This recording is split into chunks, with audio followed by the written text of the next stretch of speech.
Então, na aula passada, a gente fez a aula de introdução da computação gráfica, né? Eu falei da ementa e do objetivo do curso, como é que seria o nosso sistema de avaliação, né? Que a gente vai passar a lista de exercícios e trabalhos, né? Os trabalhos valem a maior, apesar de ter várias listas de exercícios, né? O que vale mais mesmo são os trabalhos, certo? Vocês podem fazer até de 2 pessoas, né? Os trabalhos vão valer 70% da nota. As listas de exercícios, se deixar de entregar uma ou duas, não vai ter tanto problema assim, certo?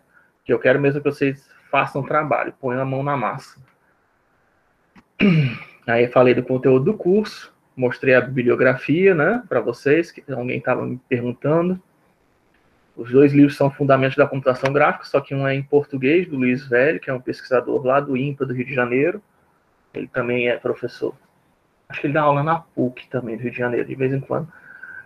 Ele tem um laboratório dele lá, enfim, ele é um danadão na área, né? Acho que desde o princípio da computação gráfica, o cara, aqui no Brasil, né?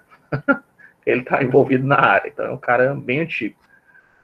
E o outro que eu recomendo, que isso aí faz parte da nossa bibliografia oficial da UES, é esse Fundamentos of Computer Graphics, do Peter Shirley. Também é um livro antigo, né? Um cara que bem experiente na área, só que é em inglês, né? Já está na 4ª edição, inclusive, né? Também tem na Amazon para vender, mas se você não quiser comprar, né? Aliás, o livro do Luiz Velho é R$50, se você comprar pelo link, tem até o link aí que eu vi no slide agora, que é caso que alguém queira comprar. E na Amazon, o livro desse Peter Shirley é caro. Nossa. Eu comprei recentemente, que eu achei interessante, mas é uns 500 reais, né? Dá 100 e poucos dólares. Tem vários livros de computação gráfica, eu estou tentando seguir mais ou menos o que a UES recomenda, né? Que está na nossa ementa, mas também estou passando um por fora, que eu gosto, que é esse do Luiz Velho, né? E é em português, para quem quiser.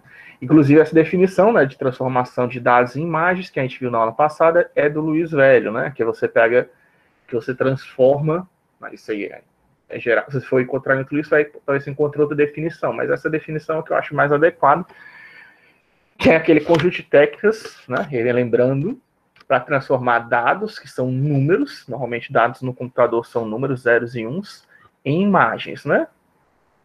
Certo? Tudo que a gente fizer para que a gente transforme um número em uma imagem é considerado computação gráfica.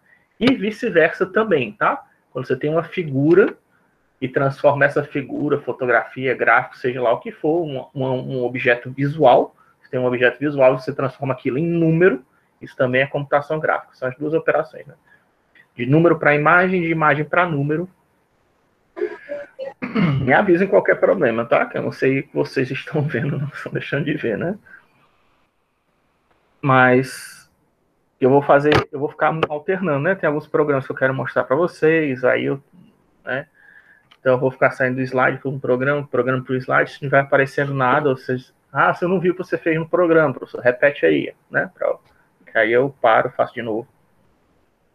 Mas, enfim, aí aqui um exemplo que eu adicionei foi o exemplo do pontos, né? Você tem uma coordenada GPS, né? Você dá uma coordenada GPS para alguém é meio ruim, né? A maioria das pessoas não vai entender, não sabe o que é, que isso é uma latitude ou uma longitude, não sabe nem que isso é dado em graus, minutos e, né? Grau, minutos e alguma coisa, que eu não lembro se segundos, deve ser, né?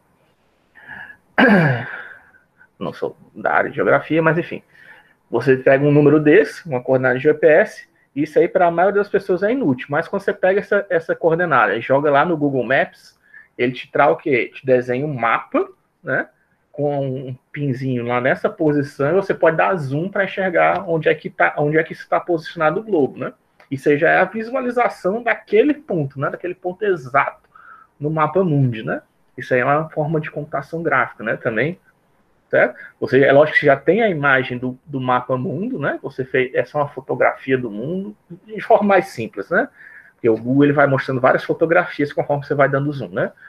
Mas de forma geral você tem só uma fotografia do mapa mundo, você pega uma coordenada de GPS ou de latitude e longitude e você marca exatamente, né? Onde é que está a pessoa naquele mapa mundo. Você consegue fazer a localização e mostrar de repente uma foto daquele lugar, né? Ou então dar um zoom e mostrar várias fotos que tem naquela posição, ou então simplesmente só localizar no ponto. Você mostrar isso para qualquer pessoa, aliás, qualquer pessoa que você mostrar, até uma criança entende, Você pegar um mapa e dizer, ó, você está bem aqui, né? Faz um X, a pessoa entende, né? Tanto que isso é até usado em shoppings, né? Você está aqui, né, no shopping para ajudar você a se localizar. Mas se você der um número, não, você está na altura tal do shopping, né? Sei quantos metros da entrada, a maioria não vai conseguir entender, né? Se você der um número, né? Mas dando uma imagem, todo mundo entende. Outra utilidade que eu mostrei na aula passada é a questão das linhas, né? Você tem uma série de x de entrada, né? Isso aí seria essa é a função cosseno de x, né? Você tem a entrada de x, tem a aplicação de cosseno de x, né? Cosseno de x que começa assim. Cosseno de x em 0 é 1, é isso mesmo, tá certo.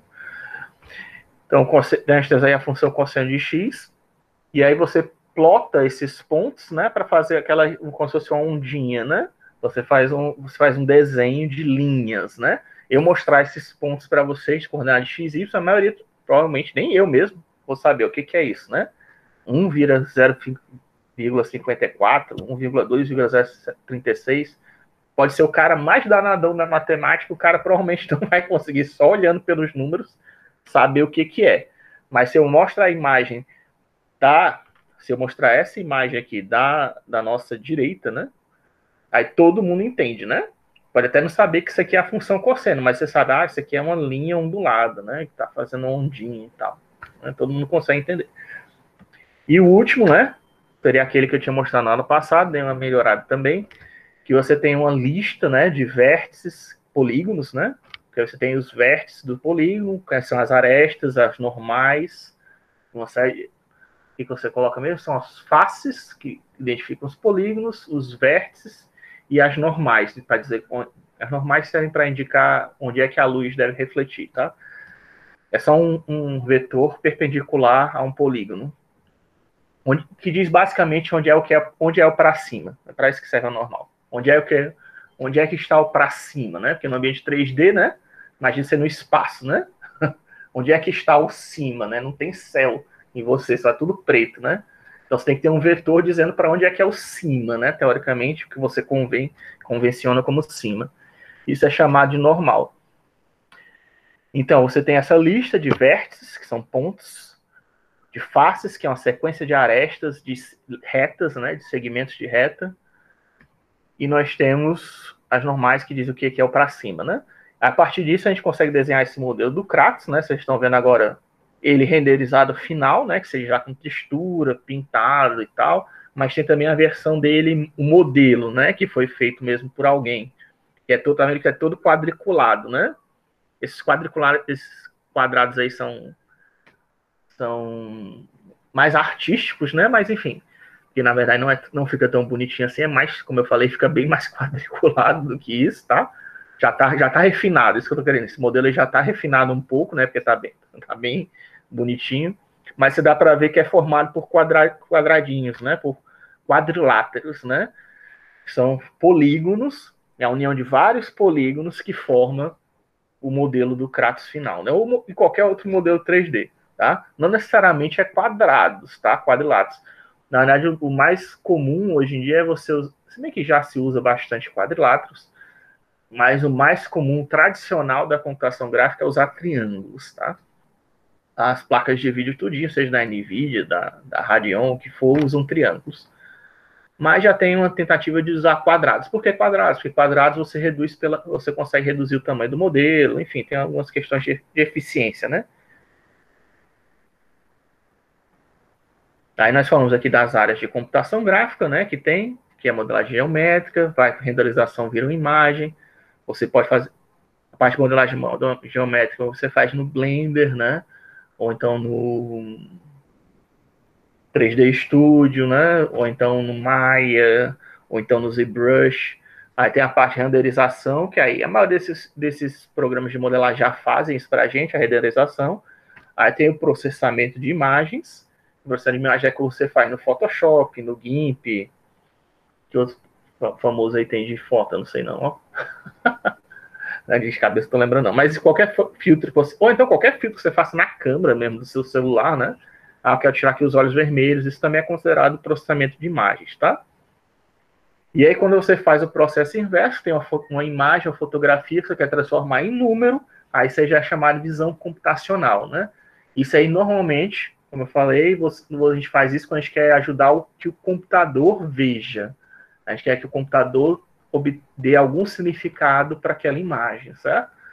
E o computador ele só vai ser... Para o computador, na verdade, sempre é número.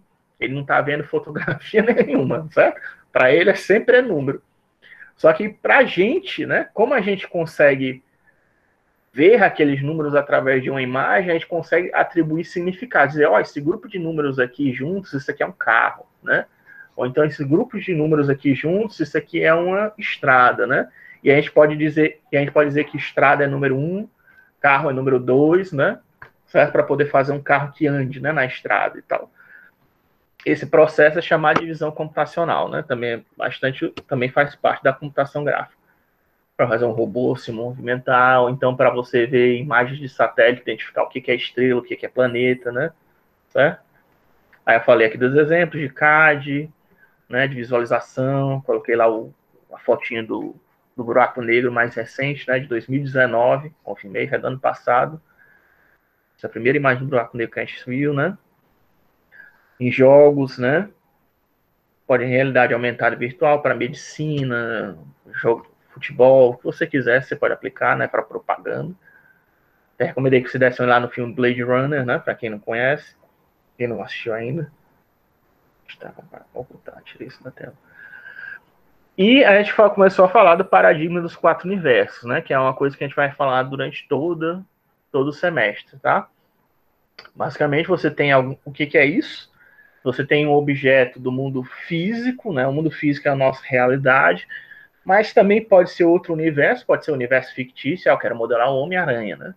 Eu quero modelar sei lá, uma gosma, né? Que não existe lugar nenhum. Mesmo assim, você começa a partir do universo físico, seria ou o campo das ideias, né?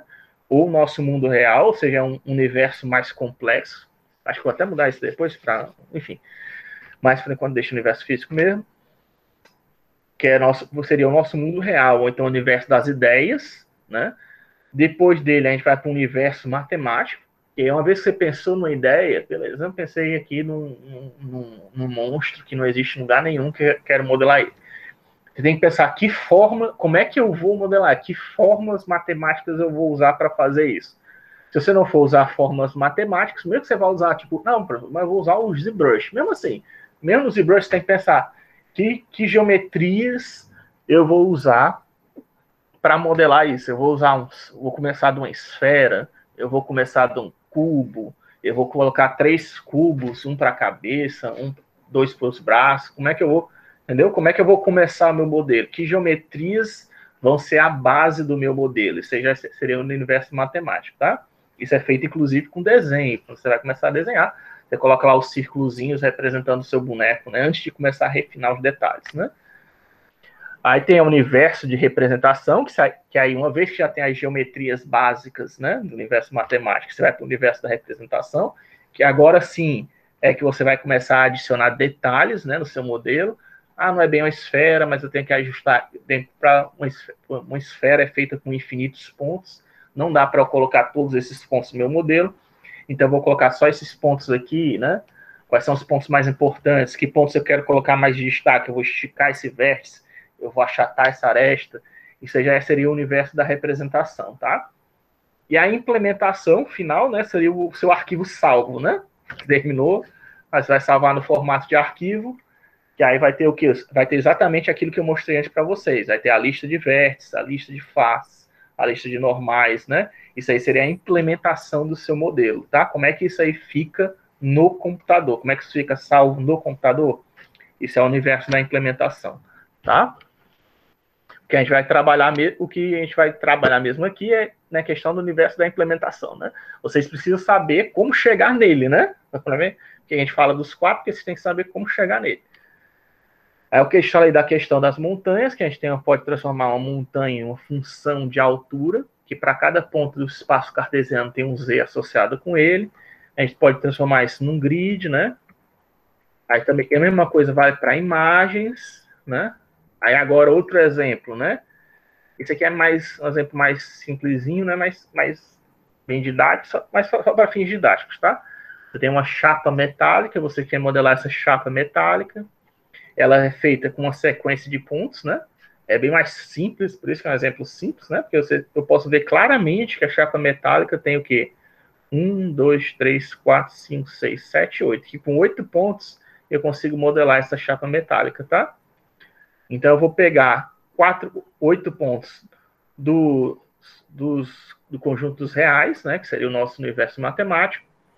Vou transformar isso provavelmente para inteiros, né?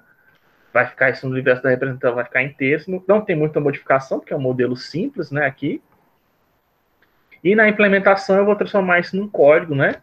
Que gera os pontos que eu preciso, tá? Isso é um código Python, tá?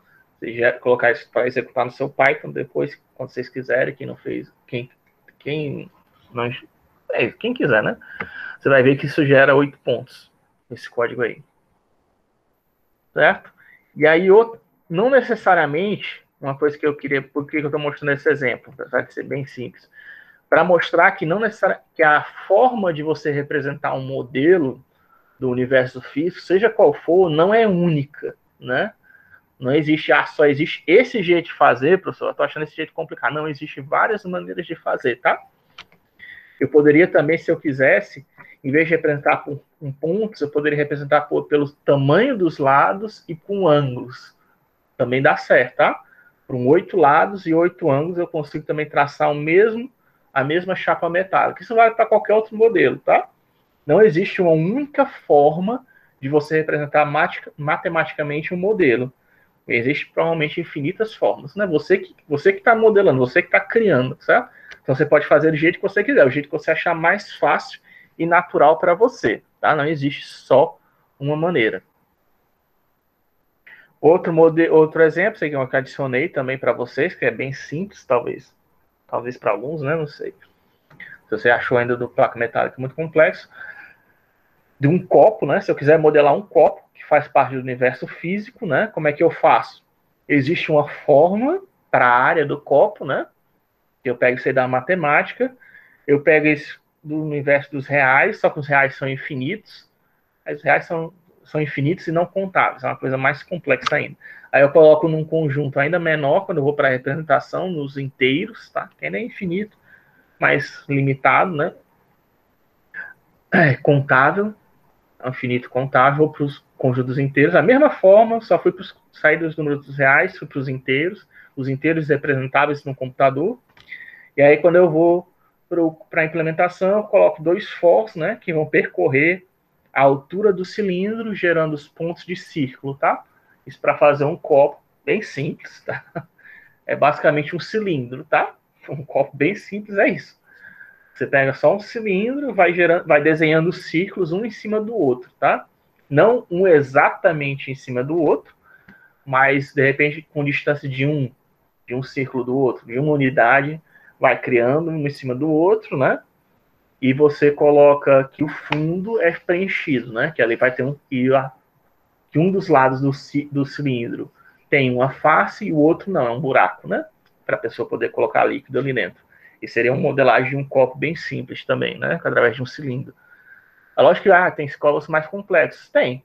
Mas todos os copos você sempre vai começar de um cilindro. Quer dizer, não sempre. Acabei de dizer que na representação não é única, né? Mas, de forma geral, você poderia começar de um cilindro e, de repente, eu quero fazer um copo de vinho. Então, eu vou deixar uma parte do cilindro mais curtinha, vou alargar a outra, né? Deixar aqui um círculo menor, aí vou começar a crescer de forma tentando seguir o formato de uma esfera, né? Enfim. Mas seria uma modificação no modelo inicial do cilindro, né? Para fazer um copo de vinho, para fazer um copo de cerveja, seja lá o que você quiser. Tá? E aí, isso aí encerra a nossa primeira aula, né? Essa revisão. Aí eu coloquei aqui uma equação, certo? Para dar um exemplo disso tudo que eu estou falando. Se a gente vem aqui no Google e colocar essa equação,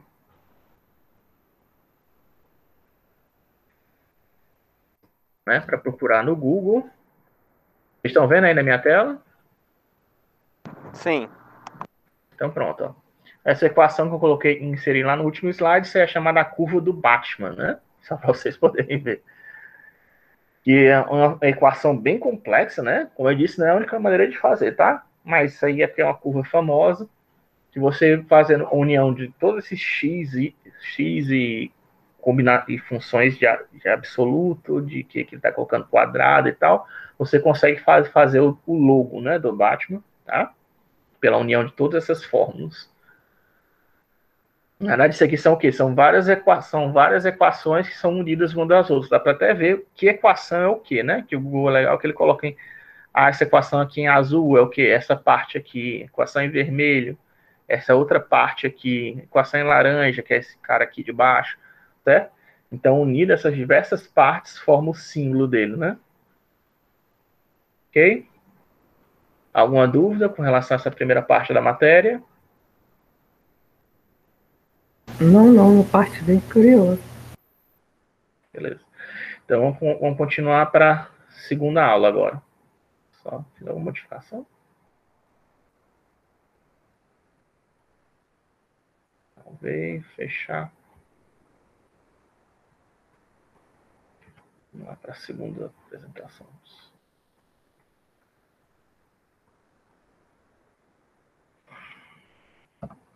Aí depois eu vou disponibilizar essa aula atualizada lá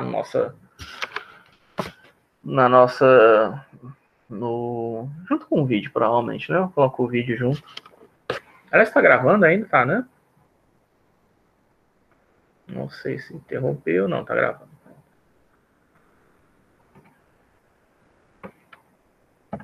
Tá todo mundo vendo meu slide? Sim, professor. Então pronto, isso aqui começa agora a nossa segunda aula, né? A gente volta relembrando aquilo que eu já falei, não vou pular de novo, mais rápido agora, que é a questão de computação gráfica transformar dados em imagens em dados, né? Aí nós vimos o paradigma dos 4 universos, acabei de revisar. E para fazer tudo isso, né, nós precisamos usar geometria, né? Como eu já comecei a falar para vocês. Geometria, né, é usada para criar modelos tridimensionais ou bidimensionais, que você... que é o que é geometria, né? Geometria é a forma de você medir, né, o espaço geofísico, né? Vamos dizer assim. É daí que nasce a geometria, né? Isso dá de você medir, usar uma régua, né, para saber se esse armário aqui tem qual a altura dele, é 10 metros, é 5 metros, 10 metros é um exagero, né? Até 5 metros já é exagero, mas enfim, 1,5 metro, 2,5 metros, qual a altura dele, qual a largura, né? Você pegar as dimensões do armário para poder modelar ele, né? Isso aí é a parte de geometria, né? Você saber quais são as dimensões de um círculo, né? Qual é a área ou volume, né? Sempre que você está falando dessas questões de dimensões, né? De um objeto físico ou imaginário, a gente está lidando com geometria, tá? No caso aí, não precisa ser real, né? Como eu falei, acabei de falar nessa aula. Você pode ter um modelo, sei lá, de um alien que você está fazendo, mas ainda assim você vai usar geometria para fazer isso, certo? Como é que você consegue se modela esse alien? É lógico que você pode fazer, de repente, isso no papel, né? Mas você também pode fazer isso através da computação gráfica, né? E você vê que esse modelo, por exemplo, ele é feito de triângulos, né? Não sei se dá para ver. Mas todo ele é triangulado, né? Certo? Aí, o que é a geometria? Esse estudo das formas e suas propriedades, né? Assim como as formas e as propriedades são o quê? Você saber o que é uma... As formas são justamente onde estão localizados os vértices, as arestas, os polígonos, né?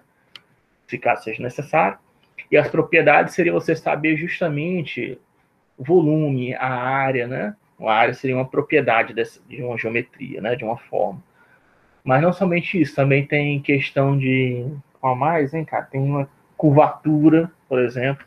Eu quero saber qual é o grau de curvatura de uma curva, né? Por exemplo, você pode saber isso com... O que é curvatura? Curvatura, porque eu estou falando curvatura, né? O que é curvatura? Curvatura diz quão similar um objeto é a uma esfera, certo? é uma forma, é uma medição que existe, tá? Existe também números de condicionais que dizem o quão, o número condicional diz o quão numericamente estável é o seu modelo, tá? Isso aí também seria uma propriedade.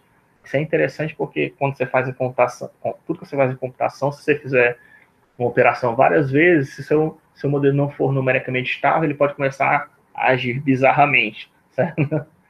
Isso aí é porque você está com um modelo que não está muito bem refinado, vamos dizer assim. E aí você, através dessa probabilidade, você consegue saber se o seu modelo está bem refinado ou não, se ele vai dar problemas ou não quando você estiver fazendo várias operações consecutivas, né? E quando você faz várias operações consecutivas, o mesmo erro que seja pequeno, ele pode começar a se acumular, né? Aquele erro vai começando a ficar cada vez maior, e no momento que ele fica grande, né? Aí seu modelo começa, sei lá, a jogar o braço para cima, em vez de estar andando com o braço de um lado para o outro, ele começa a se mexer como se estivesse dançando, né? De repente. Certo? E a geometria serve para quê, né? Tradicionalmente serve para já foi feito na história, né? Para fazer moradias, né? Para navegação e orientação, para máquinas de transporte, para arte, né? Também serve para geometria, também serve para fazer arte. Agora aqui de cabeça não estou lembrando se é o cubismo que usa, mas tem alguns estilos artísticos que usam a geometria, né? Não todos, mas tem. E para fazer medições, né? Que foi o que eu falei para você. Euclides é o nosso cara, né? Ele começou essa área toda, certo? Aí eu queria mostrar aqui, né? A forma mais básica que vocês estão vendo ainda no GeoGebra. Sim, sim. Tá dando pra ver tudo. Tá dando tudo, né?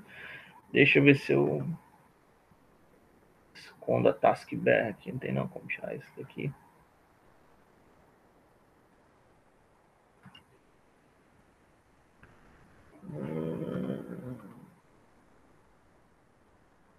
Auto-hide, pronto. Aí fica a tela. Ficou uma tela maior. Bom, isso aí é um programa GeoGebra, certo? Que a gente tem, que é gratuito, tá? Para desenho de gráficos 3D. Então, um modelo mais básico que a gente existe, tá? Da geometria, que a gente começa no espaço 2D, normalmente, né? Porque no espaço 1D seria muitos... O espaço 1D é sem graça, né? É uma reta, né? Uma linha. O mais básico seria uma linha. Mas o mais, de forma geral, certo? É o ponto. O mais básico mesmo é um ponto. O ponto, ele é o quê? Uma coordenada que nos indica a posição do objeto no espaço. Certo? Essa é a forma mais a geometria mais básica. Ele não tem uma dimensão, certo? Os pontos são todos adimensionais. Ele não quer dizer que ele não tem o quê? Ele não tem área, ele não tem volume, certo? Ele não é um círculo, apesar de ele ser desenhado normalmente como um círculo, né? O ponto não é necessariamente um círculo. O ponto pode ser uma estrela, pode ser o que você quiser. Na verdade, tudo pode ser considerado um ponto. Eu, professor Rafael, posso ser considerado um ponto, se você quiser. Qualquer pessoa, um prédio, pode ser considerado um ponto, certo? Um grão de areia pode ser considerado um ponto. Tudo depende da escala que você está usando, tá? Mas ponto é adimensional, por isso que ele diz que ele não tem tamanho nem um formato específico. É isso que eu quero dizer quando eu digo que ele é adimensional. Ele pode ser qualquer coisa. Se quiser chamar a Via Láctea de ponto, você pode, não está errado. Tá? Ele é um ponto no cosmos. A Via Láctea é um ponto no cosmos. O cosmos é um negócio gigantesco, né? Cheio de galáxias. E aí a Via Láctea é um desses pontos que existe no universo infinito. Teoricamente, né? A gente assume que o universo é infinito. Certo? Então, um ponto é isso que nos permite localizar, né?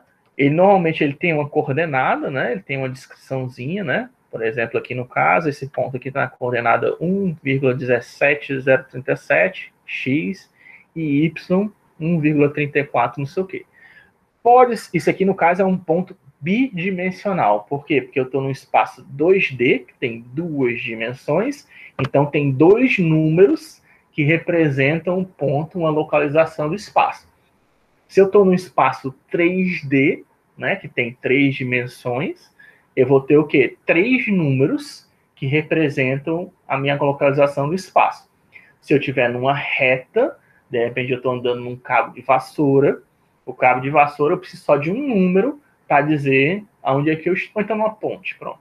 Estou atravessando uma ponte, eu só preciso dar um número para você saber em que posição da ponte eu estou. Se fizer 50 metros, você sabe que o cara já está, a partir do início da ponte, ele andou 50 metros. Se a ponte tem 100 metros de comprimento, e eu digo que aquele cara está na posição 50 metros, você sabe que o cara está na metade da ponte. Você não precisa de nenhum outro número para saber que o cara está na metade da ponte. Uma vez que você sabe o comprimento da ponte, eu te der um número qualquer, você sabe que posição da ponte uma pessoa está, um carro está. Certo? Que é uma dimensão, né? Eu preciso de uma dimensão. Se for 2 dimensões, você vai precisar de 2 números. 3 dimensões, você vai precisar de 3 números. E assim vai, certo? Pode ser um número, de repente, né? Os físicos acham que o universo tem 11 dimensões. Alguns físicos, né? Se tiver 11 dimensões, então para você localizar um ponto no universo físico de 11 dimensões, você vai precisar o quê? De 11 números, tá?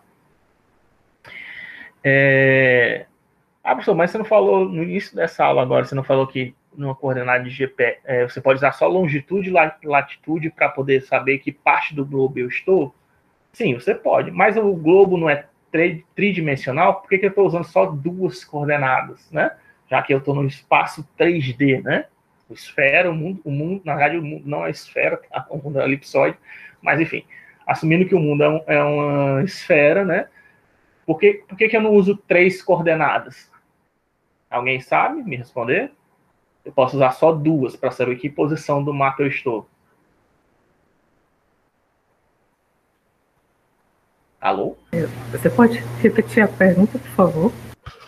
É porque eu acabei de dizer que pontos, né, eles são uma unidade adimensional, né, que nos permite localizar no espaço.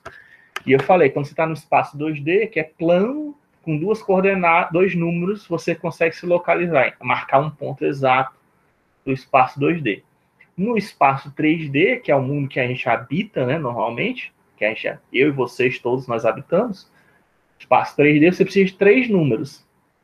Mas, no início dessa aula, eu falei que para se localizar no mundo, no globo terrestre, que faz parte do nosso mundo 3D, você só precisa de 2 números.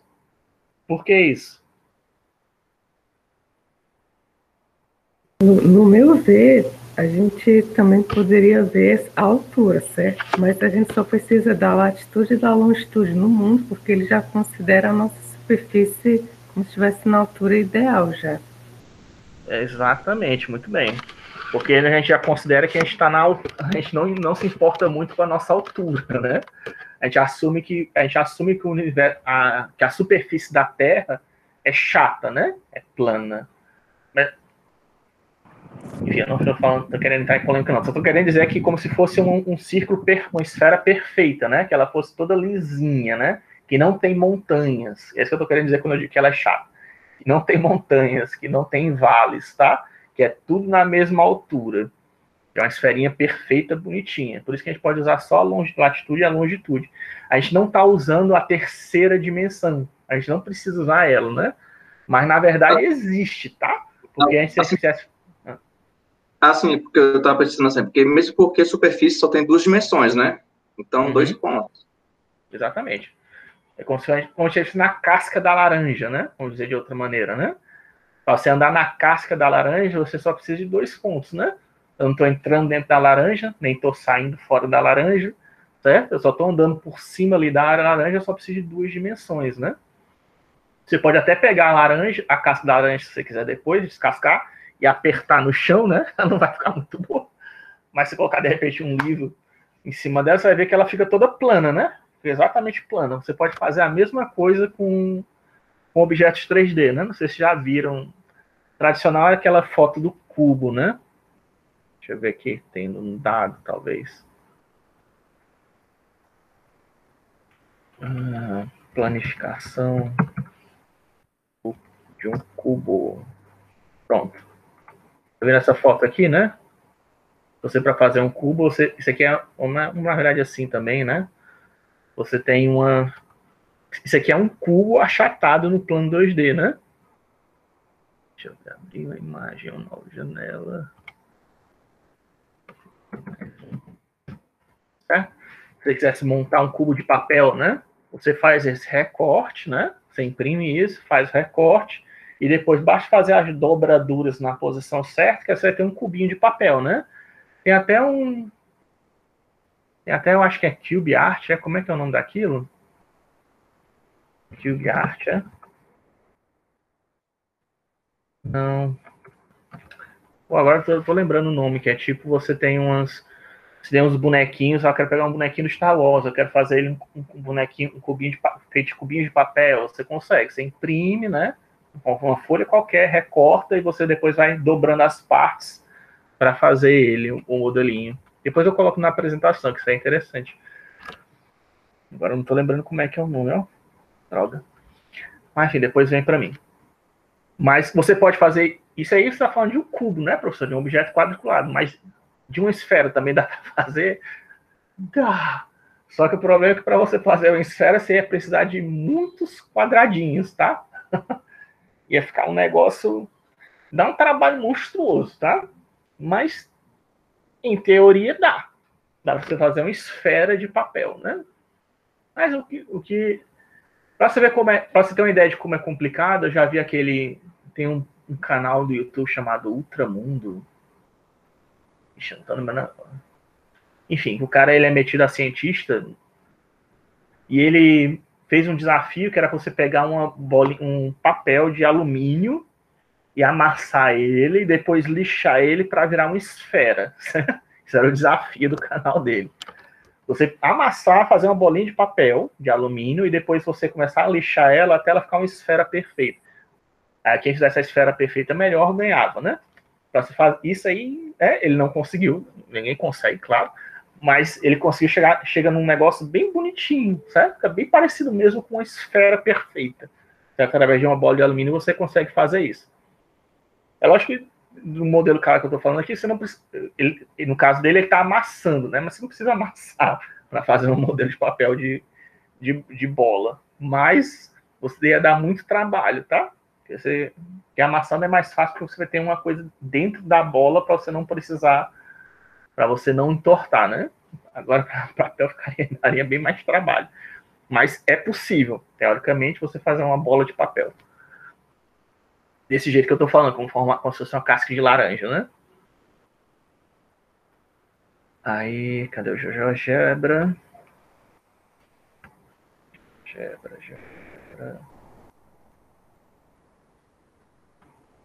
Pronto. Vamos aqui de volta, né? Então a gente tem esse ponto. E aí depois do ponto, né? A próxima unidade que a gente tem é chamada do vetor, né? Um vetor é a mesma ideia de um ponto, tá? É bem parecido. Vetor pode até ser, às vezes, confundindo com ponto, mas não é a mesma coisa, tá? O vetor, ele tem o quê? Diferentemente do ponto, que ele é adimensional, ele pode ser qualquer coisa, né? Como eu disse, um prédio pode ser um ponto. O vetor, você já não pode fazer a mesma coisa, tá? Porque o vetor, ele tem duas propriedades. Ele tem um comprimento, o tamanho do vetor, certo? E ele tem uma orientação, tá? O que é isso? Ó? Tá vendo que esse aqui é um vetor que começa... Aliás, tem isso também, né? Para você fazer um vetor, normalmente você não precisa de ter os dois pontos, mas normalmente ele começa de algum lugar, no caso aqui ele está começando da origem e terminando no nosso ponto A, certo? Isso aqui é o vetor e ó, ele tem um tamanho, tá vendo? Conforme eu mexo aqui o ponto, eu estou aumentando ou diminuindo o tamanho do vetor. O ponto continua a mesma coisa, tá? O A não está acontecendo nada com ele, só está mudando os dois números que representam o A, tá? Mas o vetor, ele está mudando de tamanho, né? Isso aqui é uma propriedade que o vetor tem um comprimento, um tamanho, e ele tem também uma orientação. A orientação que a gente diz você tem que ter uma referência, né? No caso aqui, em relação ao eixo X, isso aqui é o eixo X e este é o eixo Y, existe um ângulo aqui entre o eixo X e o eixo Y, que me diz, mesmo que esse vetor tenha o mesmo tamanho, né? É lógico que eu não vou conseguir fazer aqui que ele fique com o mesmo tamanho, mas eu posso girar, tá vendo ele, ó? Para eu poder dizer que o meu vetor, Imagine que ele não está mudando de tamanho, tá? Mas para eu fazer que ele gire assim, sem mexer no eu não estou mexendo no tamanho do vetor. Teoricamente, eu não estaria mexendo no tamanho do vetor. Será que eu consigo colocar e fazer isso aqui de um jeito melhor? Para não ficar tão... X ao quadrado.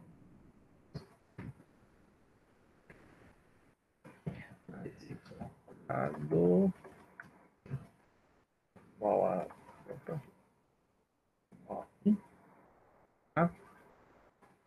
Nós temos aqui...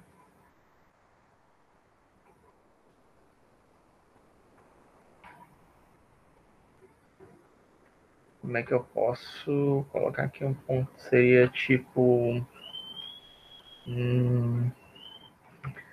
C... Deixa eu ver. D igual a...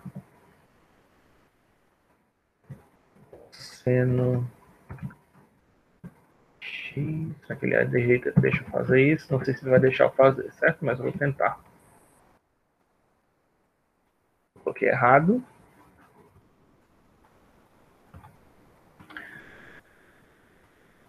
Ok, cos X, cosseno, seno.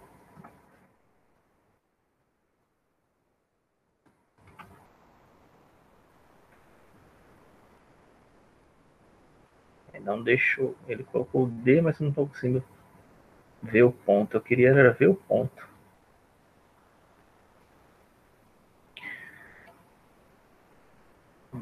Será que dá para adicionar um ponto aqui? Pronto, consegui. Isso que eu queria. Aí agora a gente faz um vetor. Pronto. Deu certo agora. Deixa eu tirar essa equação aqui do meio. Esse ponto aqui deleta. Pronto. Certo? Ó, nesse caso aqui, ó, eu tenho um vetor que está apontando para o ponto E. Tá? Para não ficar confundindo. Show label. Pronto. Vai ter lá o nosso vetor aqui apontando para o A, né? Conforme você mexe, ele muda de tamanho e orientação. Mas, por exemplo, aqui no E, ó. No E, certo? Conforme eu estou andando aqui no círculo, né? Ó, ele não está mudando de tamanho, tá? Ele está sempre com o mesmo tamanho aí de A. Deixa eu tirar esse negócio também. Ele está sempre com o mesmo tamanho, mas ele está mudando alguma coisa, né? Não tem alguma coisa diferente nele? Como é que eu indico que tem alguma coisa diferente nesse vetor? Através da orientação, tá?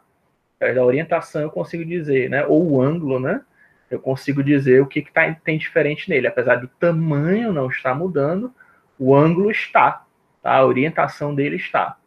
Então é por isso que ele tem essas propriedades, são as duas propriedades do vetor. O tamanho, né? Você pode ter, ele pode ficar maior ou menor, mas também tem o ângulo, né? Tem outra propriedade dele, né? Que ele diz qual é a orientação que ele está, quão distante ele está ao próximo de x. Poderia ter usado o y, quão distante mais próximo está de y? Pode. É só questão de convenção. Você diz o que você quiser, mas precisa dela para você saber para onde é que você está apontando, né? Para onde é que seu vetor está apontando? Está apontando para cima, para baixo, para o lado, para o outro. É importante o vetor. Como eu falei no início da aula, ele permite você, por exemplo, calcular a luz, né? A iluminação de um objeto 3D, né? Porque se você sabe de onde está vindo a luz, eu consigo traçar um vetor, né, da luz até o meu modelo, para saber como é que a luz vai iluminar o meu modelo, certo? Por isso que vetores são importantes. Não somente para isso, tá? Vetores também são usados para deslocamento, né? Você tem um carro, ou então uma nave espacial, está no espaço sideral, certo? Eu quero dizer que a nave vai se mover em alguma direção, que como você está no espaço, né? A nave pode se mover em qualquer direção possível, né? Ou então dentro da água. Então, eu estou querendo dizer que uma pessoa está subindo para respirar, está indo mais fundo, né? Para frente, para trás, se ela está fugindo de um peixe, entrando numa caverna, coisa do tipo, você tem a liberdade total. Para você poder indicar essa direção para onde o seu modelo está indo, ou para onde a pessoa está indo, no universo físico real mesmo, você precisa de um vetor, tá? Vetor diz exatamente isso. Serve para nos indicar uma trajetória, certo? É diferente do ponto, tá? O ponto ele só me diz, o míssil está no meio do oceano. Mas a trajetória, o vetor, me diz, o míssil está vindo na minha direção. Ele vai me matar, certo? Isso quem diz é o vetor. É através de vetores também que você sabe, né? Que tem dois aviões voando no céu, que eles não vão se bater, né? Porque você sabe qual é a direção que um está indo, sabe qual é a outra direção que o outro está indo, você pode dizer, opa, cara, ó, tem que ajustar o seu curso em tantos graus, para cima, para baixo, né? Você tem que diminuir a sua velocidade, porque senão você vai bater contra o avião que está vindo aí, né? Certo? Através de vetores, é que a gente sabe da trajetória. Ou seja, o vetor tem a ver com, pode tanto a ver com luz, mas também pode ter a ver com movimento também, tá? Existe inclusive existe o vetor de velocidade, o vetor de aceleração, tá? Ele nos indica direção. Para onde é que eu estou acelerando, né? Para onde é que eu estou correndo, né? Em direção que eu estou indo. Isso aí é o vetor, né? E eles podem ser combinados também, né? Eu coloquei aqui em algum lugar. Tem o vetor V. Deixa eu esconder esses caras aqui. Show object. Show object. Show object. Né? Certo? Isso aqui é uma das propriedades do vetor. Também pode ser somado, né? Mas uma das coisas básicas que a gente faz tanto com vetores como com pontos da geometria é você poder somar eles, né? Para gerar um novo vetor, certo? Somar vetores ou subtrair vetores. Subtrair vetores é você somar com o inverso do vetor, né? Mas enfim. Isso também tem utilidade, certo? Você fazer, através da soma de vetores, você pode produzir novos vetores dentro do mesmo espaço, que não serve para dizer o que direção, mas também quão rápido dois objetos estão se aproximando um do outro, quanto estão rápidos, estão se aproximando, quanto estão se distanciando um do outro. Você pode também usar isso através de operações de vetores, tá? Depois dos vetores, nós temos os segmentos de reta, tá? Aí o segmento de reta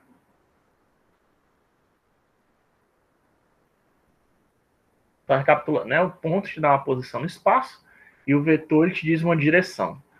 O segmento de reta é o que dá é o que te diz um comprimento, né? Ele que dá uma medida de um objeto, certo? Vou tirar isso. Tinha feito isso aqui antes. Se eu colocar aqui um ponto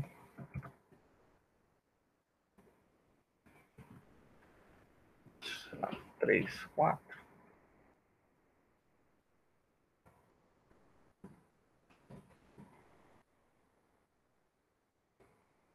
É o P maiúsculo.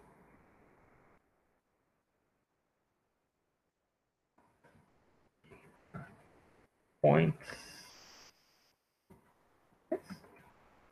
Point não. É igual a point. É point. 3, 4. Só. Mas eu coloquei point. 3, 4. O que eu tô colocando errado aqui, cara? Fazer o jeito manual mesmo. Um ponto aqui.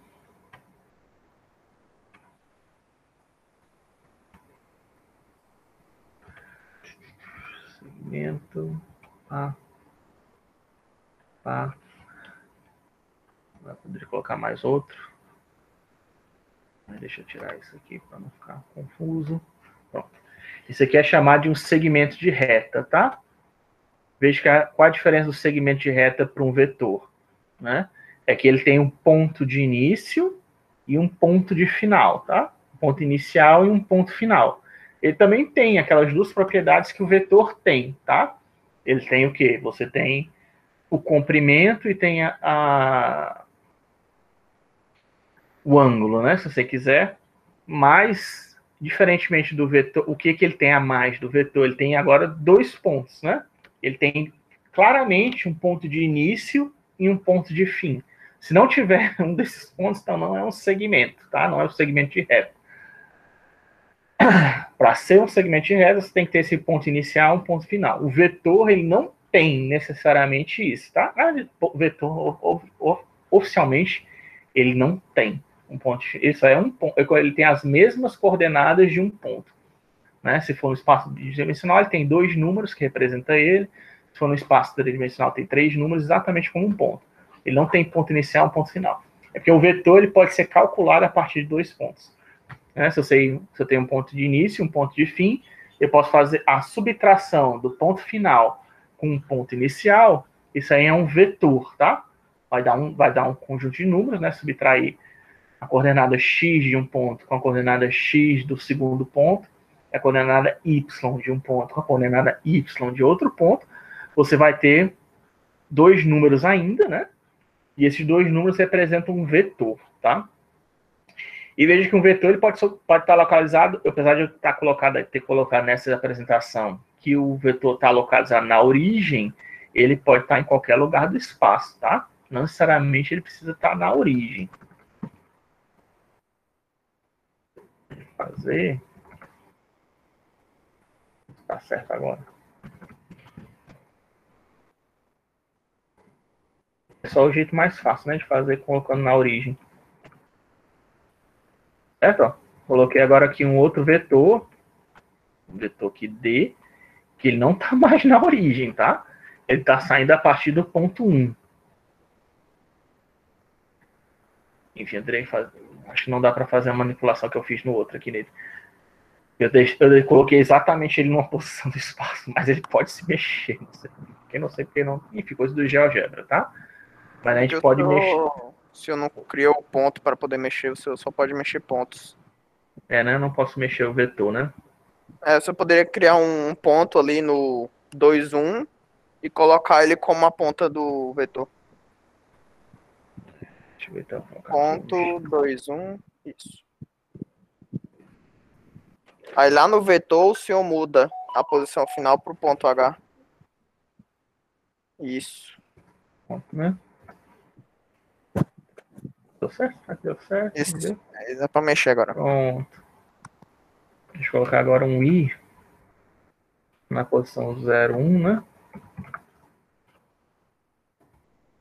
E aí, colocar aqui. I. Aí eu posso mexer agora o vetor livremente, tá? Obrigado. E aí agora a gente tem o vetor do mesmo jeito que os segmentos, também pode mexer livremente no espaço, tá? Mas oficialmente, ó, até dá para ver aqui no GeoGebra, né, ó, só são 2 números, tá vendo? Eles não são 2, apesar de estar com 2 pontos aqui mostrando. Deixa eu objeto, pronto. Eles são só 2 números, eles só são 2 números, e ele pode estar localizado em qualquer lugar do espaço, né? E agora já deixa eu arrastar. Certo? O vetor não necessariamente está na origem. Você pode colocar o vetor aonde você quiser do espaço, tá? Ok? E ele não tem um ponto fixo, tá? Aqui, oficialmente, eu não estou mexendo no vetor, ó. Estão vendo ali estão vendo aqui do lado, ó, as coordenadas, a coordenada dele, né, ó, 0.44, 0,888, ó. Eu estou mexendo nele, ó, tá acontecendo alguma coisa diferente lá, ó. Não tá vendo? Ele tá sempre do mesmo jeito, a não ser que eu faça o quê? Que eu aumente o tamanho, que eu gire, aí mexeu nas coordenadas dele. Mas se não, ó, não mexe. Diferentemente do ponto A. No ponto A, ó, tá aqui as coordenadas do ponto A. Se eu mexer, olha lá a coordenada do ponto A alterando. Tá vendo que os números aqui estão mexendo, ó? Os números estão alterando. Por quê? Porque eu estou mexendo nas coordenadas do ponto, né? Se eu estou mexendo no ponto, ele está se mexendo. Ele não vai ficar mais. Estou mexendo nas únicas 2 características que influenciam o ponto. Que é justamente o quê? O número que representa a posição deles no X e é o número que corresponde na posição no Y. Então, se eu mexo nele, obviamente, está mudando. Agora, o vetor, não. O vetor, de novo, eu tenho os mesmos dois números, mas como as características do vetor são o quê? São o tamanho e a orientação, né? A direção, né? O tamanho e a direção que ele está indo, ó, não importa, ó, eu posso mexer nele, que não está mexendo ali, ó, o vetor B, né? No nosso caso aqui, esse vetor B. Ele está continuando sempre com os mesmos números, ó, 174, 028. Não importa que posição do espaço tenha. Tá? Isso aí é o vetor. O segmento de reta, né? Aí ele já é um pouquinho mais diferente, porque ele sim, ele tem um ponto de início e um ponto de fim. E conforme eu mexo, ele é alterado. Tanto é que dá para ver aqui, o nosso segmento aqui no caso é o F, ó. Vocês estão vendo aqui, deixa eu fechar aqui vetor, ponto, que é muita informação na tela, né? Tá vendo aqui o segmento F, né? Ó, ele tem o quê? Ele tem um comprimento, né? Ó.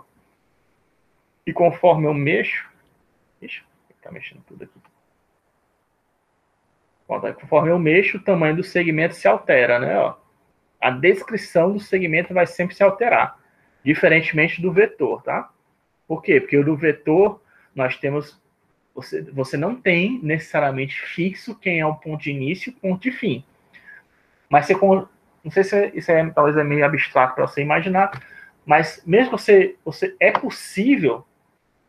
Se eu faço 5 menos 2 igual a 3, né? Isso aí seria um vetor em 1D, né? Não existe só dois números, né? Que dá 3, né? Não existe só dois números que subtraídos, dois pontos, e quando no espaço 1D, e quando subtraídos dá 3. Existem infinitos pontos, né? Que dá 3. Então, do mesmo jeito, existem infinitas posições que você consegue colocar o seu vetor, que vão dar exatamente aquele mesmo comprimento e aquela mesma orientação, certo? O vetor, na verdade, é essa subtração de pontos, tá? Do ponto inicial ao ponto final. Para poder justamente fornecer uma direção, certo? Porque senão não tem como você dizer a direção, né? Mas o vetor ele pode estar localizado em qualquer posição do espaço, ele não se altera. Já o segmento, não. O segmento reto, ele tem claramente um ponto de início e um ponto de fim. E conforme você modifica ele, você está modificando o segmento, porque você está modificando exatamente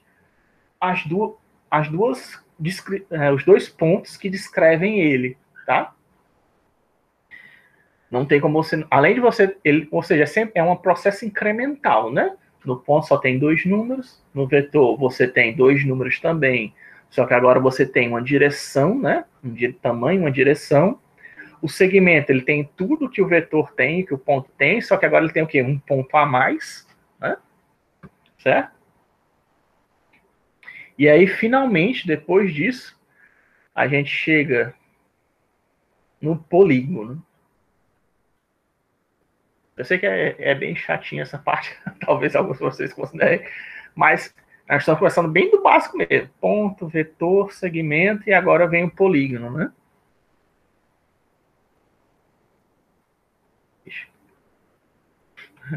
Que coisa. Eu nunca tinha mexido nessa. Vou fazer da mão mesmo. Ai, ai. Pronto. Deixa eu desativar, tirar esses labels. Label.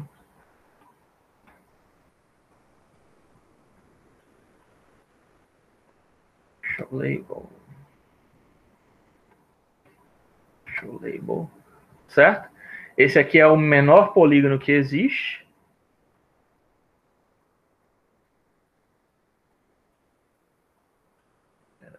Ele tá não.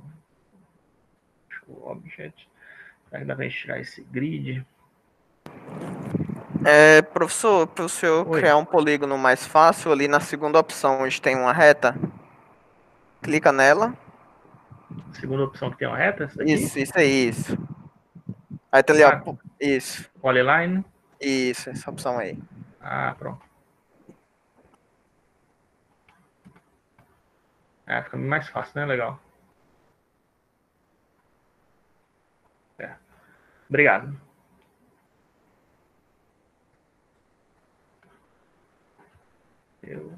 Por que não fechou meu polígono?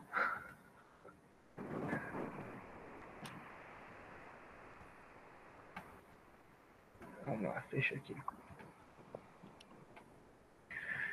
Enfim. Certo. Seria até bom deletar esse cara aqui.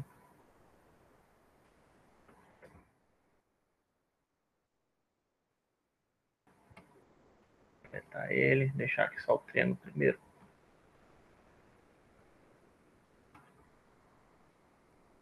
Para ficar mais simples essa tela. Eu queria tirar. Era o... Pronto. Certo? Então, isso aqui é o polígono mais simples que existe, um triângulo, né? Através de 3 pontos, você define um triângulo. Por que ele é o considerado mais simples? Porque ele é sempre um triângulo, certo? O único jeito de você criar um triângulo degenerado é se eu fizer isso que eu estou fazendo agora, ó. Eu colocar os 3 pontos de forma colineares, certo? O que são 3 pontos colineares? São pontos que estão quer dizer, ajuda, né? Vem de cooperação, né? Quer dizer que nós estamos atuando juntos. Colinear, linear, quer dizer linha, quer dizer que os 3 pontos estão na mesma linha. Então, desde que os 3 pontos não pertençam à mesma linha, à mesma reta no espaço, seja onde for, você tem um triângulo, certo? Essa é a forma mais básica que existe. E por isso mesmo, por ser a forma mais básica, um triângulo ele não define 3 pontos, não define somente um polígono, o triângulo, né? Ele também define um plano, tá? Se você tem 3 pontos não colineares num espaço qualquer, você tem um plano, certo? O que é um plano? Você pode imaginar como se você colocasse um quadrado, né? Uma folha de papel que se estende infinitamente em cima daquele triângulo, tá? Por isso que eu deixei aqui todo brancão. Isso aí pode estar em qualquer lugar do espaço 3D. Você pode colocar uma folha de papel do jeito que você orientar, do jeito que você quiser, né? Aquilo ali está definindo um plano no espaço 3D, tá? Quando é esse plano, só que esse é um plano, normalmente é uma figura infinita, né? Quando você limita esse plano, dizendo, ó, só vai até aqui, né? Termina aqui. Quais são até para você poder dar uma forma ao plano infinito. É por isso que nós usamos polígonos, tá? O polígono, ele delimita um plano infinito, tá? E aí, por que eu digo que o triângulo é a forma mais simples, né? Que é usada em placas de vídeo, etc. Professor? Oi. É mais fácil utilizar a quinta opção ali que tem um triângulozinho. Só clica nos pontos. Ah, polígono mesmo, a primeira opção. Polígono mesmo? É, aí só clica nos pontos. Isso. Pronto, Aí volta foi, e clica né? na origem agora. Pronto. É. Eu sabia indicou esse daqui. Eu imaginei que não fosse para isso que servia. Eu não conheço todas as funções de GeoGebra, não, mas eu utilizo ele normalmente quando eu estou fazendo modelos para artigos. Ele é muito bom isso. Se for fazer desenhos gráficos, ele é ótimo. Enfim, aqui nós temos um quadrado, né? Um quadrado, ele já é um pouco mais chato do que um triângulo, tá? Um quadrilátero, né? Na verdade, o triângulo, o que é o nome de triângulo vem de tri, né? 3 ângulos, né? Por isso que nós chamamos de triângulo, 3 ângulos. O quadrilátero, nós temos 4 lados, né? Você também pode... mas você não tem como ficar parecido. Tem, você pode chamar também de quadrângulo, né? É outro nome para o quadrilátero, também é quadrângulo, porque tem 4 ângulos, também serve, tá? Mas normalmente o que a gente chama é de triângulo e quadrilátero, ou quadrângulo, se você preferir. Por que ele é mais... já é um pouco mais... Olha aí, ó, nós adicionamos só mais um ponto no polígono. Por que ele é mais complexo? Porque nem sempre, quando você tem 4 pontos, você tem um quadrilátero. Porque, ó, quando eu faço um negócio desse tipo aqui, já não é mais um quadrilátero, tá? Você oficialmente ainda é um quadrilátero, porque tem 4 lados. Só que isso daqui, na verdade, você tem o quê? O que isso aqui parece mais? Se você quisesse, a rigor, você poderia chamar isso aqui de quadrilátero, tá? Mas isso aqui, do mesmo jeito que a rigor, se eu quiser chamar isso aqui de triângulo, eu chamo. Porque tem ainda os 3 pontos, ainda existem os 3 ângulos, um de 2 ângulos zeros e um de 180, mas não é mais um triângulo, você quer chamar de triângulo degenerado, né? Porque os 3 pontos estão alinhados, né? E se eu mostrar isso aqui para alguém, uma pessoa leiga, no assunto, jamais vai dizer que esses 3 pontos aqui, o GAF, é um triângulo, né? Apesar de um matemático ou pessoas que estudam geometria ou na área de computação gráfica com mais experiência, vão dizer que isso aqui é um triângulo, pode ser um triângulo. Ou é um triângulo se ele souber que tem os outros 2 segmentos, né? Certo? Então, isso aqui é chamado de triângulo degenerado, isso aqui seria o triângulo normal, só que o caso do quadrilátero é um pouco mais complexo, porque além de ter esse caso aqui, ó, olha o que acontece quando eu coloco aqui em cima de um segmento, ó. Quando você tem 3 pontos colineares, o que acontece? Você acaba ficando com um segmento de reta e um triângulo. Olha aí, é um dos primeiros problemas que acontece, né? Se eu colocar 2 pontos coincidentes, eu posso ficar só com 2 segmentos de reta. Se eu colocar aqui no outro, de novo, né? Triângulo e reta. E se eu colocar assim, o que isso parece? Alguém? Alô? Não sei. Não sei. 2 triângulos, pessoal. Se eu colocar um... Parece um bumerangue. Pode ser um bumerangue. Mas não parece um quadrado, né? Nem um retângulo. O ponto é esse, né? Isso aqui, ó, tanto se eu colocar uma reta aqui, ó, talvez fique mais fácil de ver, né?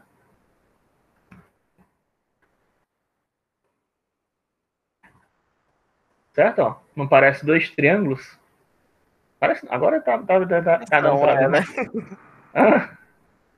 Não parece, né? 2 triângulos. 2 triângulos. Mas olha aqui, olha como dá para complicar ainda mais, ó. Tá vendo? Porque normalmente as pessoas escolhem em vez de fazerem quadrados, a gente prefere, em computação gráfica, a forma preferida para modelar 3D é triângulos. É por causa disso, tá? Por causa desses problemas todos que podem aparecer que eu estou mostrando para vocês, ó. Agora tem o quê? Tem 1, 2, 3 triângulos, né? Tem um terceiro, não dá nem para dizer o que é isso, né? Que formato é isso? Nunca que... Até caras de geometria que olharem isso, matemáticos vão achar difícil dizer que isso aqui é um quadrilátero. A não ser que eu arrume de novo, né? Bonitinho, né?